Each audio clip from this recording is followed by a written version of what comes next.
Seja muito bem-vindo a mais um Primecast, o podcast Ecoprime, o podcast da família cristã. Aqui nós falamos sobre casamento, criação de filhos, educação cristã, teologia, filosofia cristã, tudo para edificar sua família, edificar sua vida. Temos aqui hoje uma convidada muito especial. Eu sou Gabriel CBO, o host aqui do Primecast, junto com o rosto bonito do Primecast. Sexta vez que eu contando. Sempre eu vou fazer essa piadinha. Toda semana você já espera essa piadinha. O rosto bonito desse Primecast, que é a Andressa Oliveira, minha esposa amada, e também host aqui, apresentadora aqui do Primecast. E aí, olá, gente. Sejam todos muito bem-vindos a mais um Primecast. A gente hoje está aqui com Ângela Carvalho, que é a nossa coordenadora pedagógica da Editora Ecoprime.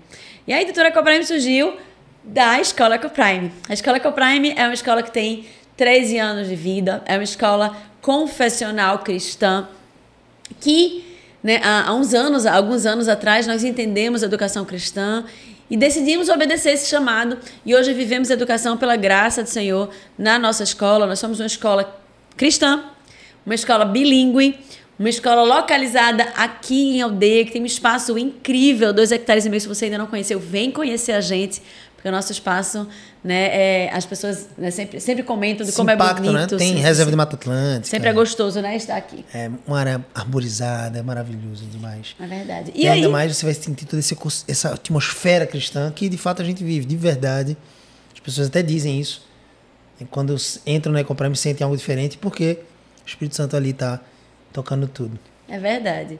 E a partir da Escola Ecoprime surgiu a Editora Ecoprime, que veio com esse intuito de oferecer aos nossos alunos um material verdadeiramente cristão, que pudesse oferecer uma excelência pedagógica. E a Editora Ecoprime surgiu em 2020, fruto desse primeiro chamado da Ecoprime de viver uma educação cristã. E aí a gente, no segundo momento, a gente entendeu que a gente precisava de um material para poder colocar, para poder viver essa educação cristã em toda a sua performance. E aí surgiu a Editora Ecoprime e a Ângela tem estado com a gente aí nos últimos anos, né, cumprindo esse papel de coordenadora pedagógica. E a gente hoje tem material do infantil até o quinto ano. Quinto ano, né? É o quinto ano do Fundamental 1, 10 anos de idade mais ou menos, de 2 a 10 anos de idade.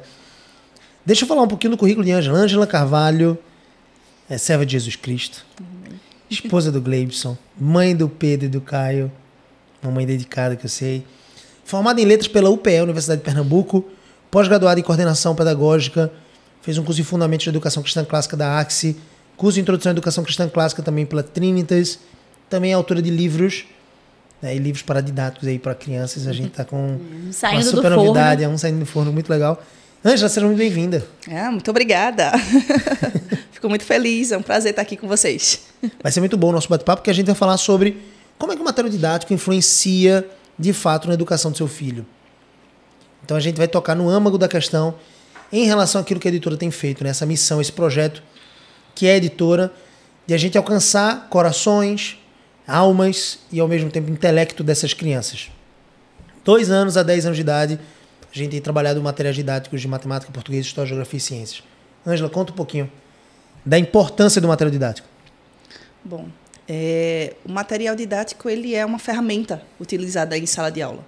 Ela não é o principal ponto dentro da sala de aula, mas ela é uma ferramenta extremamente importante.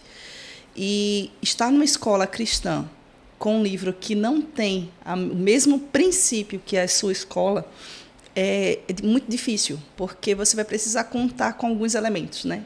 Primeiro que aquele material ali que o professor ele vai conseguir identificar os problemas que estão presentes ali naquele material. Segundo, contar que o fundamento do teológico desse professor seja bom o suficiente para fazer essa conversão do material de maneira instantânea. E fora o jogo do cintura mesmo do próprio professor em sala de aula. Então, ter um material que já conversa com os princípios da escola cristã, né? No caso, um material com cosmovisão cristã, é algo que vai trazer tranquilidade, segurança, né? E principalmente no momento que nós estamos, em que essa segurança ela já está muito abalada. Né? Aquilo que você abre um livro hoje já não te traz mais nem confiança. E eu diria que não só pedagógica e intelectual ali, porque existem muitos pontos de vista, Sim. não é? Quanto a visão mesmo de ética cristã Total. do próprio material. Você lembra aquele material que a gente estava vendo, que era um material secular, de uma editora mega conhecida, utilizada em muitas escolas, que dizia que a Arca de Noé era um mito? Então só daí você tira um pouco, né, desse padrão. Seu filho está aprendendo na igreja, em casa, sobre a palavra de Deus, sobre a verdade da palavra de Deus. Aprende sobre a Arca de Noé, certamente. Ou sobre, quando chega no Êxodo, sobre Moisés ter, de alguma forma, sido instrumento de Deus para abrir o Mar Vermelho. E aí eu sempre pergunto isso para os donos de escolas cristãs, né? Você ensinaria isso como verdade? Você crê nisso como verdade? A pessoa, sim, é verdade. Eu faço uma série de perguntas em relação a isso, a pessoa fica desconfiando em mim. Como assim? Esse cara não acredita nisso? Eu acredito também.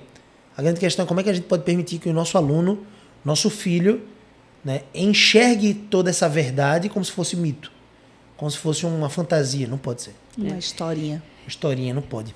Quando a gente fala, tu estava falando, Ângela, eu estava me lembrando de como a editora, a sementinha da ideia da editora começou.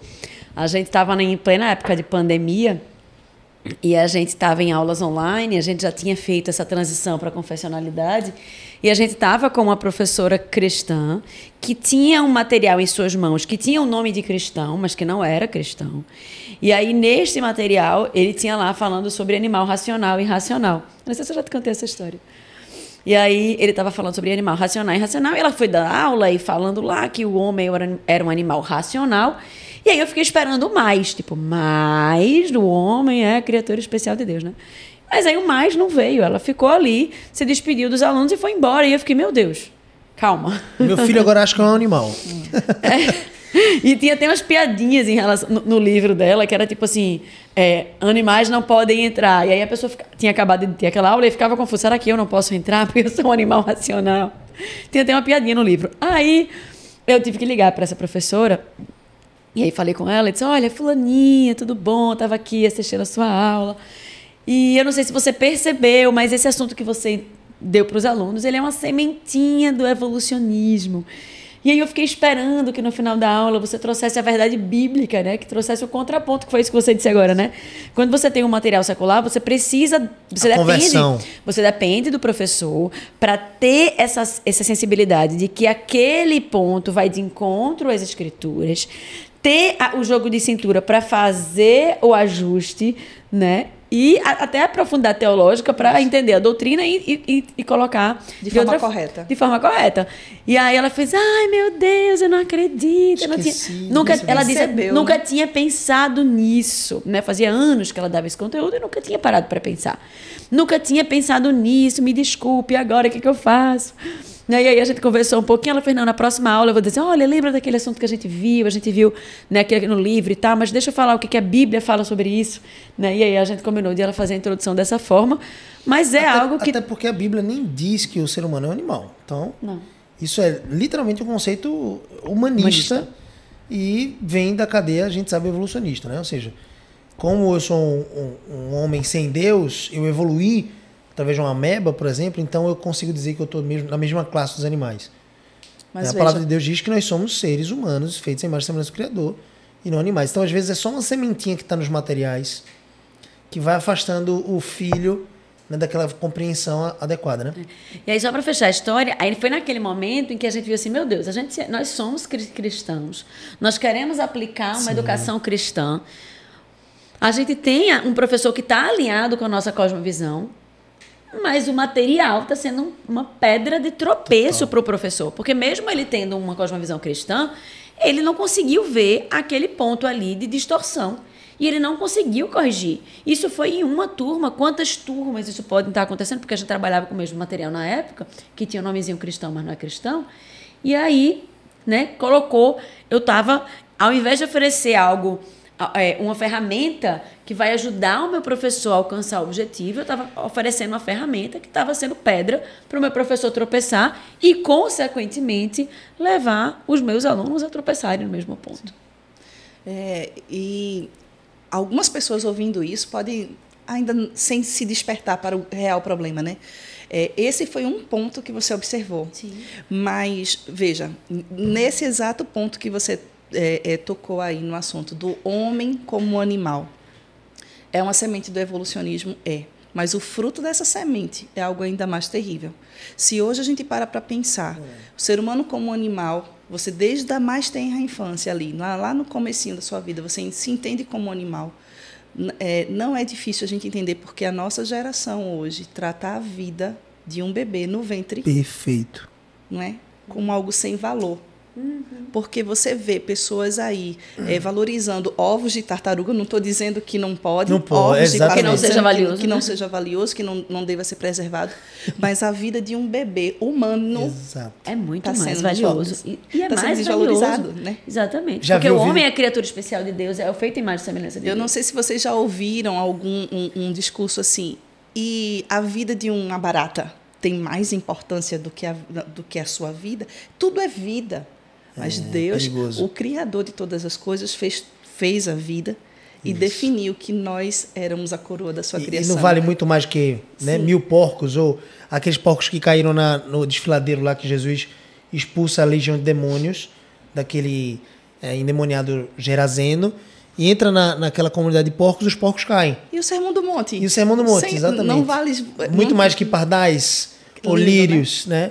Vocês não valem muito mais que mais muitos valor. pássaros, né? Então, Deus tem deixa esse muito princípio. claro, né? Não quer dizer que a gente não possa cuidar direitinho.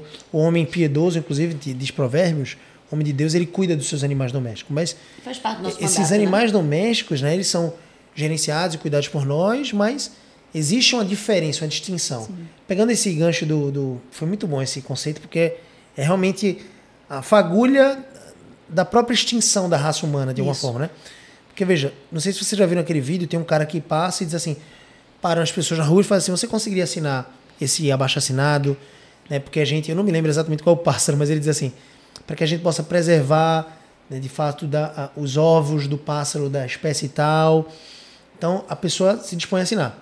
Aí depois ele E puxa ficam outra comovidos, prancheta. e ficam bem comovidos. Ele puxa outra prancheta e diz assim, agora você pode assinar aqui um abaixo-assinado contra o aborto? Aí a pessoa, não, contra o aborto eu não quero. É o direito da mulher. Veja que coisa aberrante. Louca. Só quem defende o aborto é quem não sofreu um aborto, né? Porque se Tá tivesse, vivo. tá vivo. Mas isso tem tudo um alicerce no material, né? E muitas vezes não se percebe, né? Como a Ângela falou, assim, a profundidade dessa teoria. Durante muito tempo eu achei que evolucionismo era só uma teoria, ou mais uma teoria que estava dentro dos livros paradidáticos, dos livros didáticos, desculpa. Mas realmente tem essa profundidade, né? A gente vê, por exemplo, citou essa questão do aborto, a gente vê, por exemplo, a confusão na identidade sexual dos nossos adolescentes. Isso surgiu da onde? Né? Surgiu do entendimento de que Deus não existe, de que Deus não fez o homem, Não tem um propósito. que não tem um propósito, que não tem uma identidade firmada nele, porque se eu sou fruto de uma combinação química aleatória, eu posso ser o que eu quiser, no sentido de deixa que eu ver como é que eu me sinto. Os meus sentimentos vão me guiar, né? Tipo assim, meu coração vai me guiar. Isso. Né? E é isso tudo, veja, parece besteira, mas não é. São as sementinhas que vão sendo plantadas aos poucos e que vão ganhando forma. Né? Teve um livro didático que eu estava observando para 4 anos de idade, e aí tinha um poema que era assim: quem nasce em Portugal fala português, quem nasce na França fala francês. E aí ia vários países e tal, e no final tinha assim, e ser diferente é mais legal. Tipo assim, olha que coisa descontextualizada, mas era para dizer o que a gente tem ouvido tantas vezes sendo falado aí pela Filmes, os né? influencers. Netflix, né? Exatamente. Ser diferente é legal. Ou seja, ser heterossexual é algo ultrapassado, é algo que não faz parte desta nova agenda. Né? O ser diferente é que é mais legal. Então, veja, 4 anos de idade é uma sementinha, foi uma coisinha deixada ali, outra coisinha pincelada. deixada ali. Né, como se não tivesse muita importância, mas aí vai juntando e vai criando um conceito na cabeça da criança que é um conceito danoso, nefasto, que tem afastado as crianças do propósito de Deus para a vida delas, da E de identidade viverem uma delas. vida alegre, segura. Ô, Ângela, me fala um pouco, assim, você falou da perspectiva da influência, mas como é que o material didático, por exemplo, pode ajudar o professor em si? O material didático, agora vamos pensar, porque quando a gente desenvolveu a editora Cooprime lá em 2020, a gente ficava refém basicamente de uma editora cristã. Sim. Só existia uma no mercado e assim, é bem questionável a qualidade pedagógica, a gente questionava bastante isso, não é à toa que muitas escolas cristãs não querem adotar esse tipo de material. E termina que muitas escolas cristãs iam para materiais seculares e tentavam se virar nesses termos. Né? Eu preciso formar professores, preciso contar com o professor ajustando a cosmovisão. A gente já revelou alguns dos perigos, né, do material didático.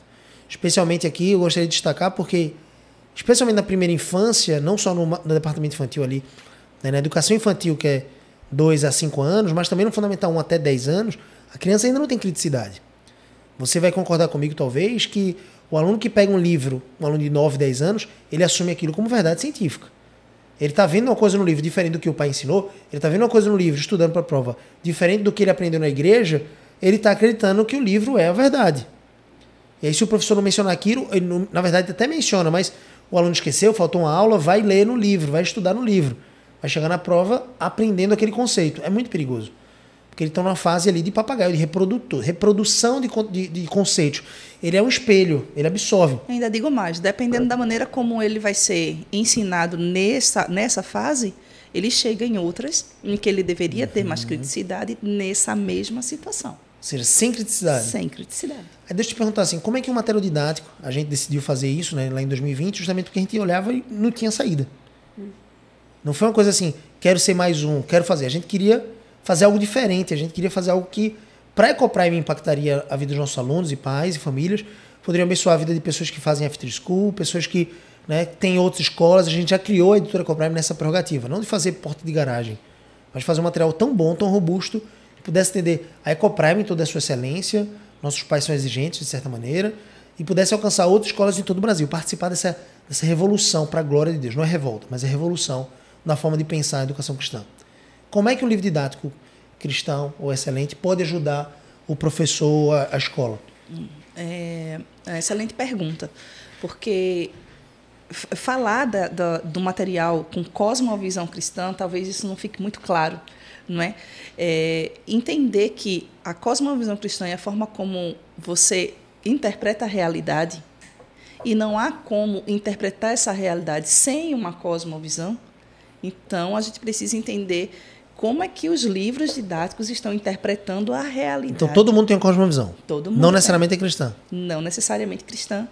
E até quem nunca pensou em sua própria cosmovisão possui, porque toda decisão que é tomada, as mínimas decisões da nossa vida são tomadas a partir da nossa cosmovisão. Então, quando o livro didático vai dizer que o homem, você fala plantas, animais e seres humanos, não é? Sem eu precisar nem citar a palavra Deus, porque muitos ficam preocupados achando que nós estamos oferecendo aí um livro de escola bíblica dominical, não é isso. Mas é um livro que em si carrega as verdades intrínsecas da vida humana, né? Deus é criador de todas as coisas, Deus criou o homem é diferente de animal, de planta, e isso está presente na construção desse material, que vai criando conceitos para uma vida inteira, diante de todo o conteúdo que vai sendo ali colocado em cada livro, em cada matéria. Tendo essa visão de realidade, sabendo que a cosmovisão que está implantada no livro da editora Ecoprime é uma cosmovisão declaradamente cristã, porque enquanto os outros não declaram sua cosmovisão, aqui existe a honestidade de saber qual é o material que você está comprando, adquirindo para a sua escola, qual é o material que o seu filho está em mãos, tem uma cosmovisão cristã. Esse material ele passa a ter uma missão em sala de aula muito bem desenvolvida e estabelecida. Porque a interpretação da realidade criada, olha aí uma cosmovisão, realidade criada, porque tem um Deus que criou essa realidade. Então, hoje a gente olha para o ensino dentro das escolas e a primeira coisa que se diz é o quê? Que existem vários pontos de vista, várias verdades. Eu estava visitando uma escola por esses dias, né?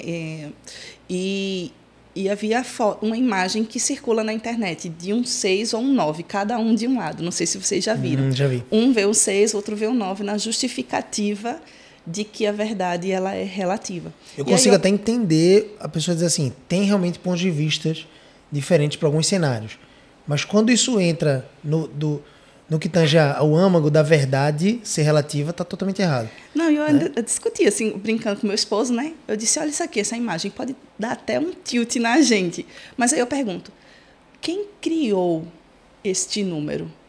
Veja, eu estou com 2 pessoas olhando para ele, cada uma com opinião, mas quem criou este número sabe que número é esse. Gostei. Porque no momento em que eu desenhar o número, eu sei se eu estou fazendo um 6 ou se eu estou fazendo um 9. Puxa, pegasse. Eu posso até deixar ali e vocês dois ficarem discutindo se é um 6 e um 9. Pegou. Mas se vocês vierem para a fonte da criação, vocês vão descobrir. Ou seja, só vou encontrar a verdade se eu voltar. Em Cristo, em Deus, no Criador. Uau, essa foi boa, nunca tinha visto essa perspectiva então, boa. E é isso, nós, na construção de um material com cosmovisão cristã, nós falamos do material didático, o pedagógico, o intelectual, apontando para a fonte de todo conhecimento. A verdade intrínseca naquele que criou todas as coisas. Ele criou todas as coisas, pense. Então, todas as coisas apontam para ele. Ele é a verdade interdisciplinar. Porque eu vou falar de matemática, eu vou apontar para o Criador perfeito, sabe, com todos os detalhes que ele colocou na Terra. Eu vou falar de ciências, mostrando a criação, a comunicação de um Deus que se comunica conosco em linguagens, a maneira como ele nos ensina a se relacionar um com o outro. Isso pode ser trabalhado em língua portuguesa. Você tem história, toda a humanidade. Olhando para a história, você vê a queda do homem, o quanto o homem, a construção da criação e o quanto o homem se distancia de Deus a cada passo que ele dá. E quando ele não olha para trás, ele não aprende com o próprio erro.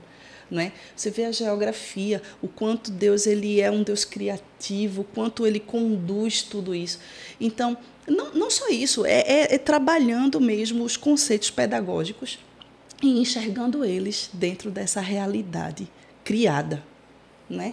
Apontando para isso traz muito mais sentido, né, para o aluno. Ele começa, de alguma forma, a abraçar, porque a verdade ela não só liberta, né? A gente sabe, João 8,32 diz que conhecereis a verdade vos libertará. A gente sabe que quem é o caminho, a verdade e a vida é Cristo. Então, conhecereis a Cristo e Cristo vos libertará. Fico pensando assim, não é só nessa perspectiva de liberdade, mas de uma consciência segura. Eu sei por onde eu estou andando. Acho que o aluno, quando ele anda numa cosmovisão cristã, ele anda num solo firme. Sim. Ele não anda num solo movediço, num solo assim, temperamental. Cujas verdades são relativas. Exatamente. E pode ser agora, mas pode ser amanhã. Exatamente. Essa relativização, ela não é provada, ela não é, como é que eu posso dizer assim, ela não é desfrutada ainda dos malefícios disso. Porque parece que é uma geração jovem, nova, que está dizendo assim, não, o caminho da liberdade é literalmente a libertinagem, é o liberalismo. Veja, eu consigo entender pessoas que pensam diferentes, nós defendemos isso, mas eu consigo entender pessoas que pensam diferentes e estão buscando a verdade. Aí, geralmente, as pessoas vão chegar em algum lugar juntos, como você está dizendo, a discussão do 6 e o 9. Então, o melhor para essas duas pessoas que estão discutindo e não vão chegar em lugar nenhum é voltar para o Criador. Voltar para quem fez isso. Tu fez um 6 ou fez um 9? Então, aí entra a verdade, entra a liberdade, entra a compreensão exata, o sentido daquilo que foi feito. A discussão ganha uma finalidade maior. Então, assim, vai. E ainda respondendo, né? Porque por que essa ferramenta ela é importante? Porque dentro dessa perspectiva, diferentemente dos materiais que estão no mercado, nós temos a tendência, obviamente, respeitando a maturidade da criança, a idade em que ela se encontra, a condição de alcançar determinados conceitos, apresentar o que o cenário educacional também apresenta, mas sem esconder a verdade intrínseca. Não é? Porque o que acontece em muitos materiais, e aí eu tenho certeza que as escolas, os diretores, os professores que estão nos escutando, né, assistindo, acompanhando o podcast, eles vão saber disso. Eles olham para um material secular e está lá uma versão da criação da Terra, né, de como a Terra ela foi criada. Uma única versão. Enquanto cientificamente nós não só temos uma única versão. Então, eu não estou nem falando aqui de religião. Né? Não tem nem honestidade científica para apresentar todos. E assim, e quando nós começamos a conversar, as pessoas têm a tendência de achar que nós estamos falando de religião. Que a primeira chave que virou na minha vida, eu não sei contigo, Andressa, foi entender o que é a educação cristã de verdade. Esquecer que não eram historinhas de Noé nem de Moisés, mas é a verdadeira história do que acontece, é de fato tudo isso que a gente está conversando agora.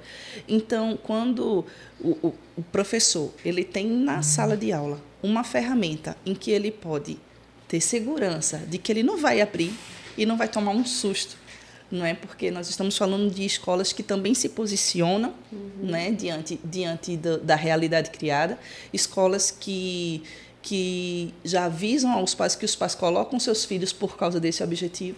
Então, nós temos um material, uma ferramenta que dá essa segurança a esse professor, a essa escola, sem que esses aspectos que a gente está falando aqui, levantando, que são extremamente importantes, Sim.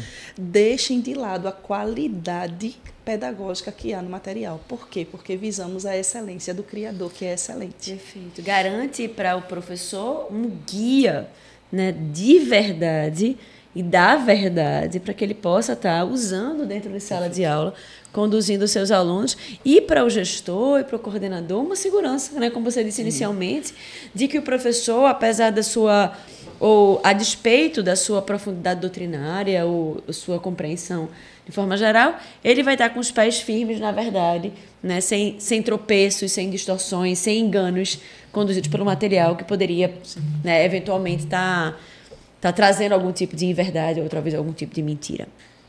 Não, eu fico pensando assim, justamente porque nós somos cristãos e entendemos essa verdade libertadora, a gente consegue ir para o passado também e aprender um pouco.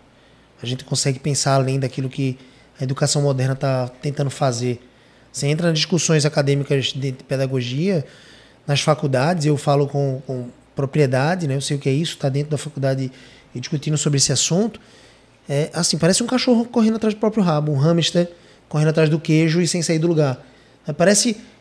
não é uma busca pela verdade, não é uma busca pelo amadurecimento, não é uma busca pelas virtudes, é uma busca por satisfazer o seu próprio ego, é discussão pela discussão, entende? Parece que não tem mais alvo. Não. Quando a gente fala de educação cristã, dentro do material, por exemplo, a gente consegue, dentro do material da editora Coprime, estabelecer um alvo. O alvo são almas eternas, esse é o pressuposto. Existe um Deus criador que tem um objetivo para eles. E o alvo é que eles sejam perfeitos e perfeitamente habilitados para toda boa obra, como diz 2 Timóteo capítulo 3, versículo 15 a 17. Quando você olha para isso, você diz assim, mas qual é o pressuposto inicial de ser perfeito e perfeitamente habilitado? É porque a Escritura é inspirada por Deus e útil para o ensino, para a repreensão, para a correção e para a educação na justiça. A fim de que o homem seja perfeito e perfeitamente habilitado. Eu começo a olhar para isso e digo assim, olha, faz sentido o que Deus diz. Eu preciso mostrar a razão, eu preciso mostrar o crescimento, a maturidade, as virtudes que o meu filho pode desenvolver a partir de Deus, porque é assim que ele vai crescer em entendimento. Então, a compreensão dos nossos alunos se torna mais avantajada, justamente por quê? Porque a gente não fica preso mais num modelo moderno, digamos assim. A gente consegue conversar com a BNCC, trabalhar todos os tópicos, eu sempre digo isso para as escolas parceiras da gente, todos os tópicos da BNCC. BNCC, para quem não conhece, está aí um pai que de repente ainda não sabe o que é a Base Nacional Comum Curricular. BNCC é Base Nacional Comum Curricular, que é basicamente a linha mestra, né, a diretriz máxima para todas as escolas, para todos os materiais didáticos seguirem. Só que o que eu sempre gosto de pensar? É comum você ver algumas pessoas, até cristãs zelosas, que conhecem a BNCC, dizerem que ela é limitada. Mas o que eu acho curioso é que a maioria delas interpreta a BNCC como sendo limitadora, e eu não acho assim. Eu acho que a BNCC é extremamente limitada, porque oferece... Se você for seguir só as diretrizes da BNCC, você vai oferecer muito pouco, e é o que a gente vê nos materiais didáticos, por isso que a gente, né, se levantou para criar algo diferente, mas ele não é limitador, ele não diz, você pode vir só até aqui. Ele diz assim, você passa por isso, toca nesse assunto. Então fala, material de geografia, por exemplo, fala sobre trabalho, fala sobre cultura, fala sobre família, em certa medida, e vamos falar sobre o sujeito e seu lugar no mundo. Aí todo mundo interpreta em um conceito humanista secular, do umbigo do sujeito para fora. Deixa eu falar primeiro, então, naquilo que traz significado para o sujeito. Uma criança pequena, de 7 anos, 8 anos, 9 anos, ele vai ter a identificação dentro de uma cidade grande, daquilo que é um apartamento, uma casa. Aí a gente precisa falar de palafita, a gente precisa falar de iglu, porque ninguém vai ver um iglu na vida. Né? Que é aquela moradia ali do esquimó, né? Aquele que mora na Antártida, na Groenlândia, no Canadá, na parte norte, extremo norte. Ninguém vai ver um iglu, mas todo mundo sabe o que é, porque tem no material de geografia. Você passa 5 anos do fundamental. 1, primeiro, segundo, terceiro, quarto, quinto, estudando tipo de moradia, bairro, residência, vizinhança. Pelo amor de Deus, gente. Isso é limitar a BNCC. A BNCC, ela diz assim, passa por isso. O que é que a gente faz no material? A gente trabalha o sujeito e o lugar no mundo, ótimo. Então vamos falar do mundo para esse sujeito. Eu vou falar daquilo que tem significado para ele, iglu, palafita, vamos falar. Aquilo que está diante dele, o tipo de moradia, vamos falar de igreja, de escola, de hospital, o que é que está, a redondeza dele. Mas, poxa, o material de geografia, eu preciso falar do mundo para esse sujeito. Uma criança até 9 anos, eu desafio você a procurar seu filho. Se você não trouxe nenhum tipo de conceito à parte para ele, curiosidade para ele, na escola ele não aprendeu, no material do seu filho ele não aprende. O que é? Qual a diferença de um bairro, de um estado para um país? Você vira para uma criança dessa e fala, a gente vai lá para Mato Grosso, ele fala, que país é esse, pai? Opa, se estiver no sul é papai, né? Papai, que país é esse? Porque o cara não sabe, o aluno não sabe. Ele não vai aprender isso na escola, está aprendendo sobre iglu, palafita. Mas, poxa, se eu mostrar o mundo para esse sujeito, eu estou mostrando para ele o seguinte, porque nós somos cristãos, porque nós estamos em busca da verdade, e nós sabemos que a verdade é uma pessoa, e nós conhecemos mais a Cristo, e a gente entende que Cristo faz assim, ó, mostra o mundo para esse garoto, expõe, e é maravilhoso, é fabuloso. A gente tem recebido depoimentos maravilhosos de alunos que desenham o mapa mundo inteiro, conhecem os continentes. Algumas convenções globais dizem que são 6, porque a América é uma só. A gente, na nossa educação, século passado, a gente aprendeu como 7 continentes, não tem problema nenhum com isso, América do Sul e do Norte separados. Aí você tem os 4 oceanos, você tem, de alguma forma, a linha do Equador separando o hemisfério norte do sul, o meridiano de Greenwich separando o Oriente do Ocidente, você tem Trópico de Capricórnio, Trópico de Câncer, você tem os polos. Então, tudo isso a gente apresenta para o aluno no primeiro ano, para ele conhecer o mundo, para ele dizer assim, aí no primeiro ano a gente afunila para a América do Sul, para o Brasil, as 5 regiões, os 26 estados, o Distrito Federal. No segundo ano a gente aprofunda para a América do Norte, Central, América Latina. Terceiro ano para a África, quarto ano para a Europa, quinto ano para a Ásia e Oceania. Então, assim, a gente está preocupado em entregar tudo aquilo que o seu filho pode aprender. Por quê? A base. A gente está interessado na verdade. A gente não se prende ainda mais nos modelos, os modelos educacionais tão moderninhos, que você pergunta assim, qual é a base? Por que esse cara está afirmando isso? Tem estudioso, né, da educação que fala assim, não, segundo o fulano de tal, o cara cita um cara grande na educação, né? Segundo o fulano de tal, você sabe que o aluno ele não aprende na sua primeira infância nesse sentido, desse jeito. Aí você olha, o fulano de tal puxou isso de onde? Qual foi o estudo? Não tem nenhum tipo de embasamento, né? Assim, nem pesquisa científica não teve, foi achismo, gente. Pelo contrário, foi na experiência do cara. Janelas de aprendizado. É engraçado que para o ensino de idioma, eu acho que é unânime aqui todo mundo dizer que quanto mais novo, melhor. Todo mundo sabe disso. De aprendizado, porque a criança está aprendendo, vai aprender melhor, vai aprender mais rápido, vai fluir mais.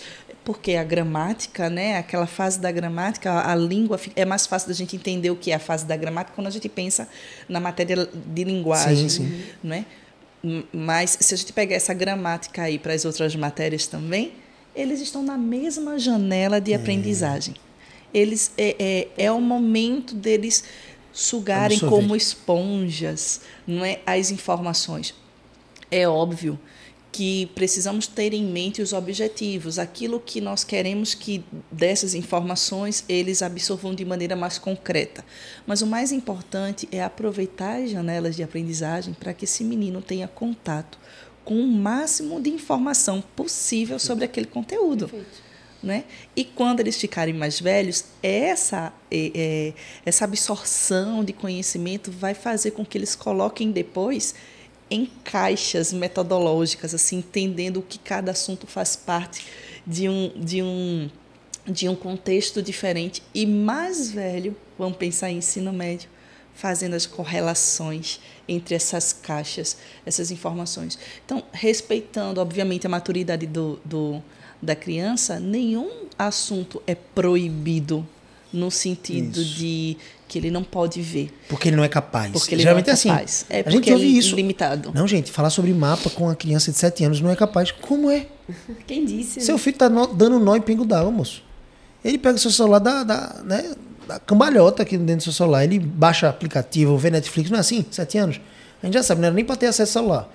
Talvez você nem tenha dado, que seria bom. Mas ele pega o seu celular e ele já sabe mexer. Quanto mais um mapa que ele não... A gente vê os nossos alunos aprendendo, vislumbrados, desenhando. desenhando um mapa, apontando quais são os continentes. É absurdo, assim, a capacidade. Agora, se a gente parar para pensar ainda mais e descer um pouquinho mais, que até é ruim, não é? Inclusive até falar, aparentemente, né? Aparentemente não, a gente sabe que é verdade. Parece que estão tirando o espaço daquilo, do conhecimento, tirando o espaço daquilo que é proveitoso, para ter espaço para fazer o que não deveria. Porque hoje falar de mapa é proibido, a criança não aprende, mas quer falar de gênero, quer falar de assuntos que não cabem a uma sala de aula, porque são assuntos... família, né? Família, é a família que vai exatamente, que é a família que trata, mas eles querem cada vez mais espaço para isso. E eu te digo, Gabriel, eu me lembro, eu estava em sala de aula na época... programado, desculpa isso, falar. Isso. E eu estava em sala de aula na época em que a BNCC começou, né? Nas escolas públicas, por exemplo, vieram muitos projetos para que a gente pudesse contribuir também com essa produção da BNCC.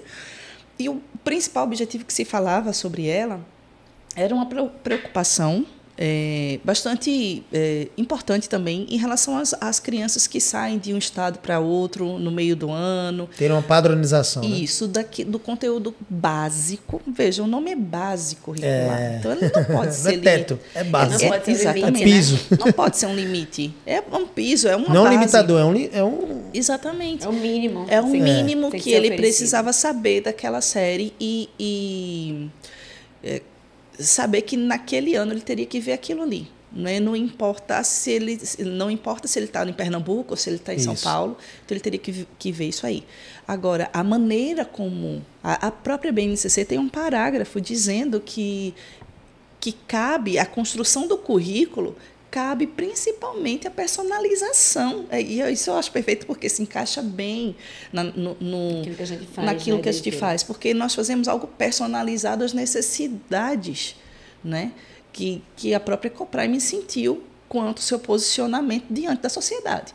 Então, é um currículo feito que possui que contempla a base da BNCC, mas que está personalizado às necessidades da Ecoprime, que, graças a Deus, também muitas escolas... Quando você vai falando, não vou De uma fazer escola propaganda cristã, aqui. né? Muitas escolas cristãs possuem essa mesma necessidade, compartilham dessa mesma necessidade. E, além disso, né, essa questão de ser base, apenas base, a BNCC, ela fala de educação integral, né? Ela defende a educação integral. Mas a gente precisa entender que dentro da educação algumas palavras são muito genéricas e nem sempre têm o mesmo significado para você o que tem para mim. Porque quando a BNCC ela vai abordar uma educação como educação integral, ela fala isso de um ponto de vista materialista. Isso. Será que ela leva em consideração a alma dessa criança? Nem a moralidade não leva. Né? Muitas vezes. Então, nós levamos em consideração que uma educação integral só será integral se ela levar em consideração alma, espírito a e intelecto. alma, né? Além do intelecto, do físico, do emocional, psicológico, que são abordados ali com todo cuidado, com a BNCC, eu enxergo isso, não é ainda nessa parte que eu faço as minhas críticas à BNCC, mas cadê a alma? Né? Cadê essa alma que sabemos que é eterna, que vai voltar ao seu Criador, né? E então... só nisso aí a gente já sente a necessidade de complementar essa base. E fora outros aspectos que, se eu for falar aqui, vai dar muito tempo. Vocês já viram que a Ângela vai ter que participar mais vezes aqui com a gente. Vocês estavam falando aí, uma das questões em relação a um material didático cristão, né, precisa ter esse olhar para a questão da excelência pedagógica. Eu acho que há uma falta de compreensão, muitas vezes, da igreja, eu digo igreja quanto povo de Deus, da compreensão de que nós somos chamados à excelência, nós somos chamados, né, como a Bíblia diz, né, ser santos como eu sou santo, né, ser perfeitos como eu sou perfeito. A gente é um caminho que a gente vai trilhar durante toda a nossa vida, né, e só vamos alcançar o nosso objetivo quando chegarmos na glória, mas aqui nesta terra nós precisamos buscar, quanto escola, por exemplo, formarmos alunos excelentes e darmos a eles aquilo que eles podem, darmos mais, né? Entendendo os seus limites, entendendo que eles têm a capacidade de absorver mais conteúdo. E aí entra nessa questão que você estava falando, a questão do currículo, né? De olhar para um currículo da BNCC, de entender ele como base e de entender que a gente pode ir além, porque algumas pessoas às vezes pegam o material e dizem assim, mas vocês não seguem a BNCC? Não, a gente segue a BNCC. Né? A gente cumpre todas as habilidades da BNCC, mas a gente não se limita a ela. Eu diria que nem a gente vai segue. Além. Acho que é a BNCC que segue a gente. A gente não segue, a gente passa pela BNCC, vai além. A gente vai além da BNCC porque a gente entende que os nossos alunos eles são capazes de adquirir mais conhecimento. E que conhecimento não, esse tipo de conhecimento nunca poderia ser ruim. Como é que você vai olhar para um conhecimento sobre a história, sobre a geografia, sobre cartografia e dizer assim, não, isso vai causar um mal no meu filho? Não há como conhecimento, esse tipo de conhecimento causar mal. E às vezes filhos só bem. A ignorância passa a tal ponto que a pessoa fica com medo, assim, que meu filho tá aprendendo mapas, nossa, não sei, como assim? Gente, pelo amor de Deus, vamos voltar um pouquinho no passado, a gente não tirou isso do bolso, não. Isso aqui é mera educação clássica cristã, educação clássica. Então, assim, eu gostaria que isso tivesse saído da minha cabeça. Imagina esse plano maravilhoso, né, cheio de resultados. Mas não saiu do meu bolso nem da minha cabeça. Saiu da educação clássica. A gente só voltou um pouco, né? Parou com essa rotina de cachorro correndo atrás do próprio rabo. A educação moderna, né, cheia de estudos sobre os limites. Eu não entendo isso. A educação parece que se resume assim. Vamos estudar sobre os limites. Uma criança de 8 anos, ela pode vir até aqui. Ela pode aprender esse tipo de letra. Gente, pelo amor de Deus. Vamos parar de estudar sobre o limite tão somente. Vamos estudar sobre as possibilidades e capacidades de cada um. E aí sim, vamos desenvolver. Porque, veja, parece que é uma cultura no Brasil, especificamente também, e isso vem muito dos Estados Unidos, que a gente sempre herda muito deles, essa cultura progressista de sempre criar o panorama do vitimismo. Né? Então, quanto mais eu conhecer o meu limite, quanto mais eu saber até onde eu posso ir, mais eu consigo me vitimizar e diminuir aquilo que eu posso fazer. Veja, ao contrário, você vê algumas nações... O pessoal explorando o máximo possível do potencial.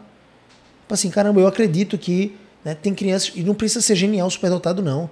Aí tem crianças que fazem um cubo mágico, superdotado, não. Ele tá fazendo um cubo mágico, ele treinou.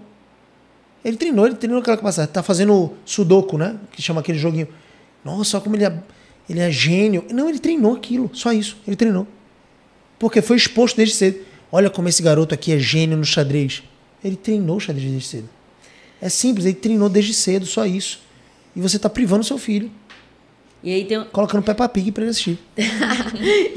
e aí eles não só limitam, como colocam os traumas. Não, porque se seu filho recebeu não, vai queimar neurônios dele e ele não vai ser criativo. Isso aí é... Né? E aí vem os desdobramentos dos problemas que podem acontecer. Ele pode ficar traumatizado com aquele conteúdo e não querer mais ver matemática na vida dele, porque vai ser demais para ele. Né? E tem todas essas questões. A educação tem desses mitos. Eu também, geralmente quando falamos em educação clássica, as pessoas elas esquecem de olhar para trás de verdade e pensar nos grandes nomes, né? Numa mesa farta de informações e numa mesa cheia de convidados excelentes para pensar, de fato, nos problemas. A gente sabe, nós vivemos num mundo caído, não é? Que tudo que é feito pela mão do homem, ele tem seus defeitos. Mas é nessa pegadinha que eu queria puxar aqui. Quando a gente, às vezes, olha para trás e lembra de uma educação que não é a moderna, vai lembrar da palmatória, né? Vai lembrar dos traumas da educação. E aí é quando nós paramos de novo dentro da cosmovisão. Quem é o Deus dessa educação? Porque dentro da educação você pode ter vários deuses também. Você pode... Hoje, a educação moderna tem o Deus aluno, onde tudo se rende ao aluno. Pior que aí você tem... acaba com a vida do aluno, né? Inclusive acaba com a vida porque se você for perguntar a uma criança se ela quer estudar ou brincar, ela vai... O almoço vai ser jujuba. O almoço vai ser jujuba. Se ela quer comer brócolis ou jujuba, é jujuba. Então, se você se rende a uma educação para agradar ao seu Deus, que é o aluno, não é de se espantar que a educação esteja assim tão reduzida, tão limitada, tão fragilizada. Por outro lado, a educação pode estar centrada no professor.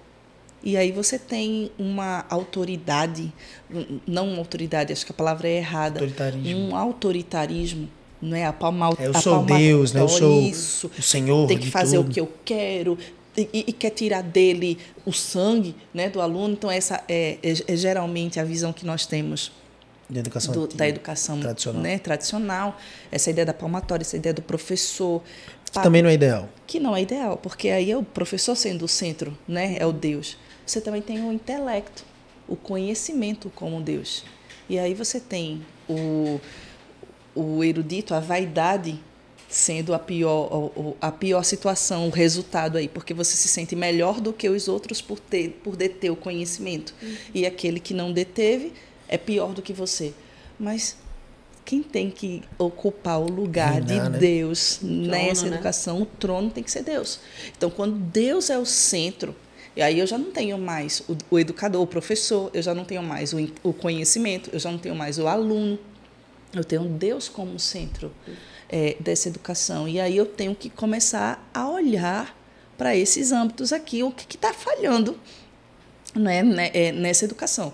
Então, quando a gente olha para a educação moderna, inclusive os resultados dessa educação moderna, né? Porque quando a gente olha para a educação moderna, olha para os resultados. E aí, bem focada na educação moderna brasileira, porque eu não vou nem entrar por outros países, mas a educação moderna brasileira que muita gente bate no peito, né, para dizer o quanto ela é boa, bate no peito nomes de representantes dessa educação moderna como se fossem grandes mentes pensantes. Pode citar Paulo Freire mesmo. Se revolte aí, você que é esquerdista, que fala todos. Você que fala todos, você não deveria estar nem aqui. Ou então se converta, moço. Isso. Paulo Freirianozinho. Você vai se converter? Vai para os resultados. Não precisa confiar no que a Ângela está dizendo, não. Vá para o resultado dessa educação que você defende, que você bate no peito. Uma educação que foi moldada para mexer com a mente do aluno, porque quando Paulo Freire, que você está citando aí, foi um dos primeiros a terem uma ideia, um conceito de cosmovisão muito bem apurada. Exatamente. Não é? Ele olhou para a educação e disse: eu formo um político. Eu formo um político, não, um eleitor aqui. Não é? E eu vou...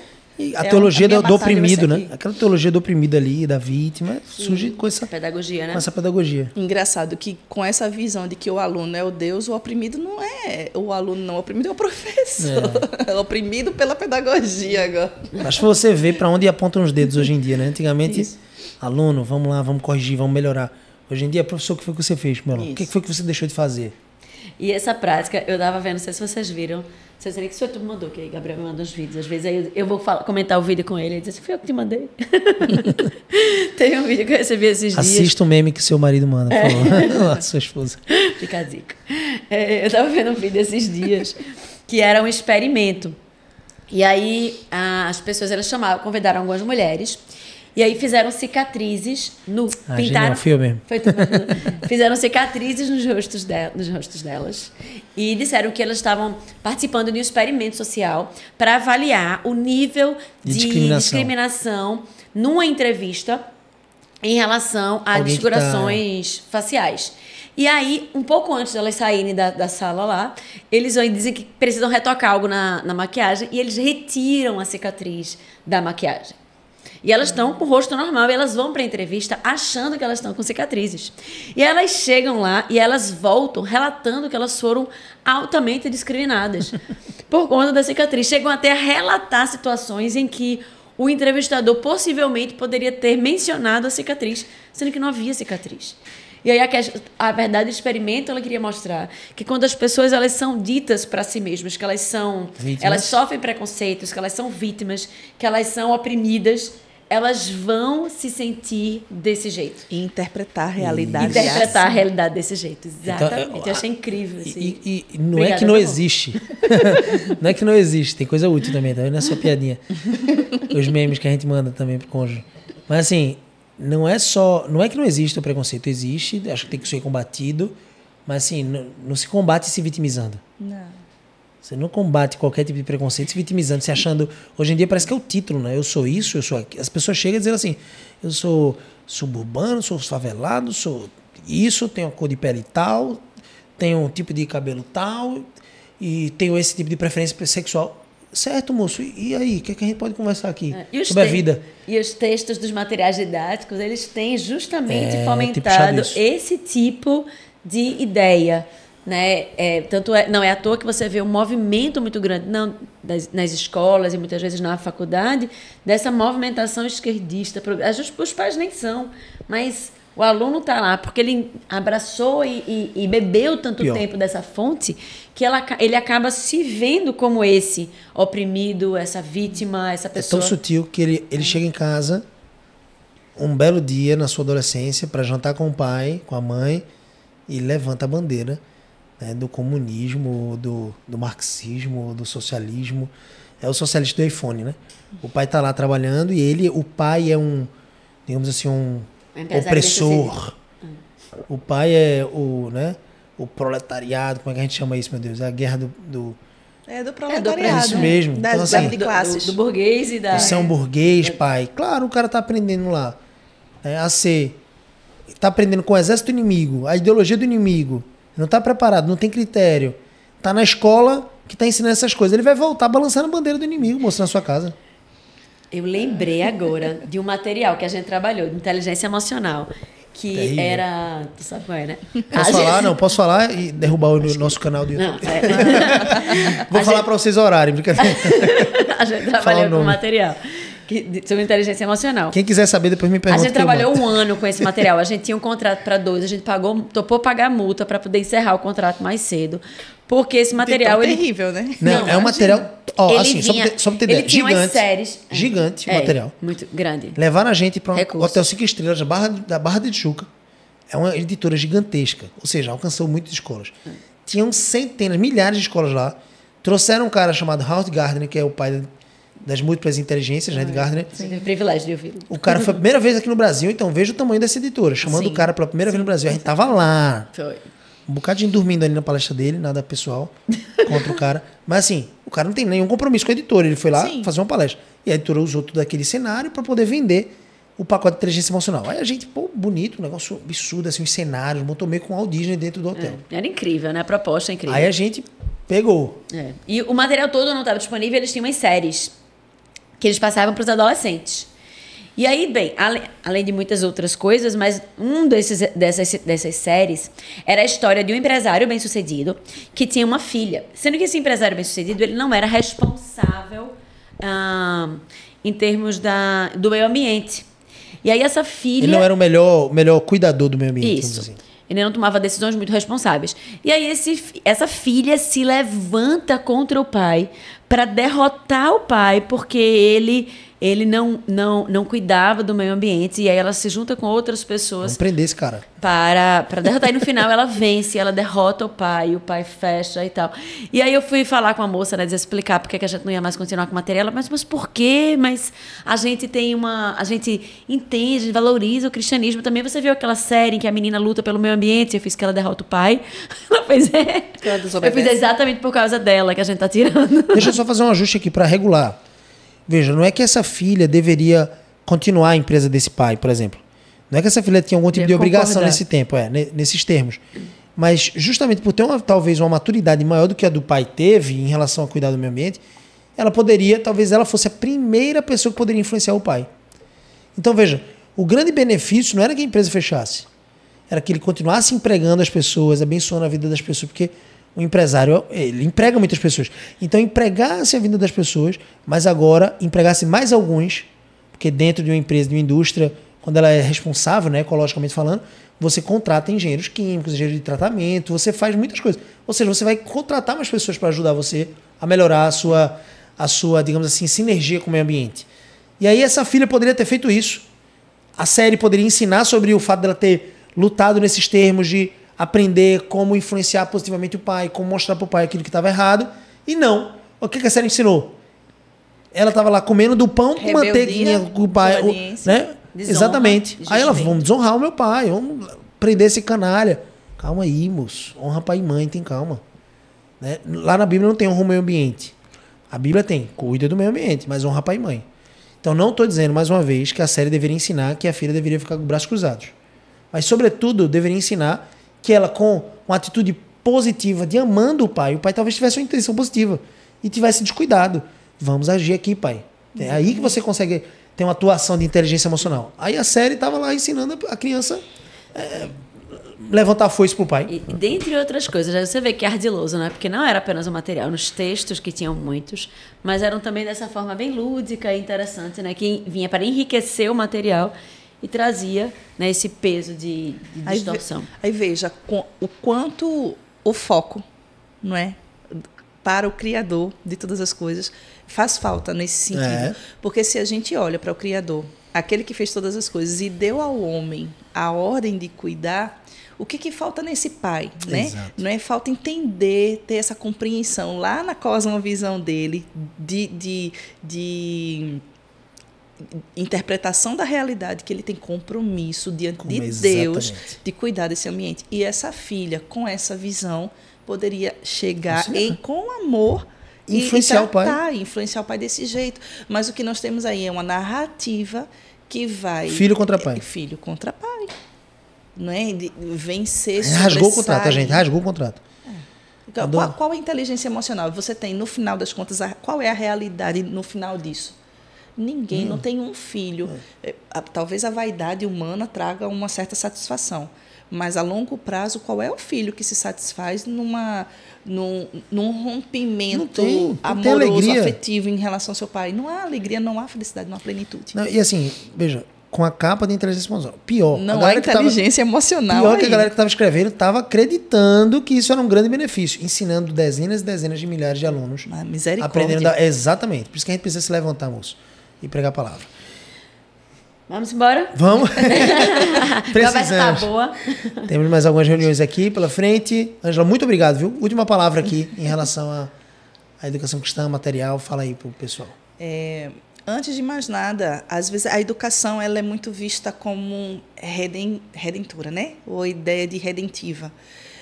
Muito se fala na educação como transformadora, educação como aquela que muda, que vai mudar. O único que é capaz de salvar é Cristo. Perfeito. Né? Aqui, ó. E a única educação que podemos considerar como transformadora é a educação verdadeiramente cristã.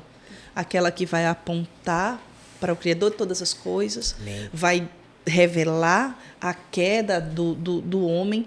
E eu fico, quando eu falo isso, eu fico pensando, né? Animais em extinção é causado por causa da queda do homem, né? A destruição do ambiente é causada pela queda do homem, as guerras nas histórias é causada pela queda do homem, a falha de comunicação é causada pela queda do homem. Então, revela a queda do homem e revela Cristo. Amém. Não é como Salvador, como verdadeiro Redentor, que a gente só consegue retomar ao princípio de perfeição com a ajuda do nosso Senhor, do nosso Deus, que mandou seu Filho à Terra para se sacrificar por amor a nós. Então, assim, a educação que verdadeiramente transforma é a educação verdadeiramente cristã.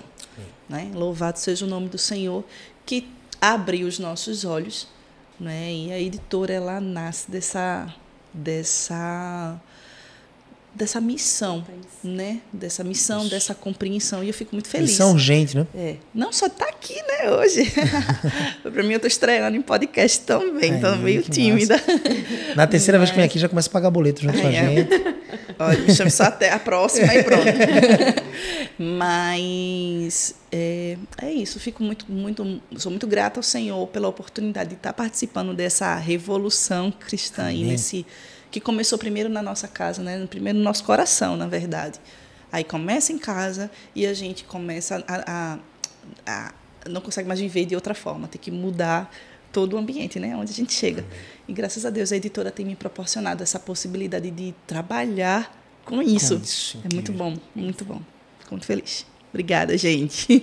Amém, amém demais. Se você ainda não segue a Ângela, como é que faz para te seguir, Ângela, lá no Instagram? Eita, Arroba? É o Educando para a Glória de Deus. Amém. Educando para a Glória de Deus. Olha, procura lá, inclusive, o livro que ela escreveu recentemente. Qual foi o nome? Lipe, uma criação especial. Nós estamos na divulgação. Uma história linda, gente. Uma metáfora incrível. Meio Nárnia, assim, meio... Não é assim...